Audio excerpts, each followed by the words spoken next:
حالتهای شدگی که شما را یگان کس حقارت میکنه، یگان گپی ناجور میگن که شما نمیدونین چی گفتنتونه. شما برزی دیوای نمیتونین رنگ همو گپ زده. یا که یگان گپی میگه که خاموش میستین. یا یگان پستون میزنه، حقارت میکنه. یگان گپی ناجور گپ میزنه که با شان و شرف شما تاثیر میگذاره. در همه حالت شما نمیدونین چیکار کردنتونه، بعد دیرتر میگین اگر وقت با قفا گذرونم من همین آدم همین خیلی جواب میگم. یا که چی با من همون آدم ده همون وقت همین گپا نگفتم، چی با همون آدم همین خیلی برزید من همین کارا را کرد لیکن من نتونستم. اینجا یک قاعده کار میکنه برای شما را. وقتی مار گزید شما کوشش نکنین مار را گزیدنی شوید. شما وقتی شما را سگ گزید شما سگ گزیدن نمیتونید، برای که طبیعت وای گزیدنه وای سگ طبیعت شما آدمه.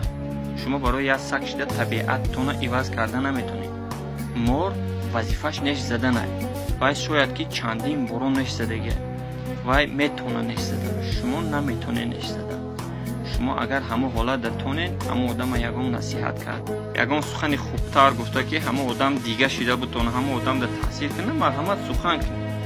اگر که نتونین یگان شی یگان سخن جوابی گفته، برای چی میگن جواب احمق سکوت؟ برای که آدما بسیار حالتو ده کوشش میکنن برای نفرایی که وای را نش میزنه ایورا هم نش زنه، لیکن وای آدمی که ایرا نش زد الکی نش زنی کسبی ای تو همین وقت نش زده اومدگه شما نمیتونین رنگ وای نش زده رنگ وای سخنی بد گفته، برای شما بد زبان نبودین نیستین.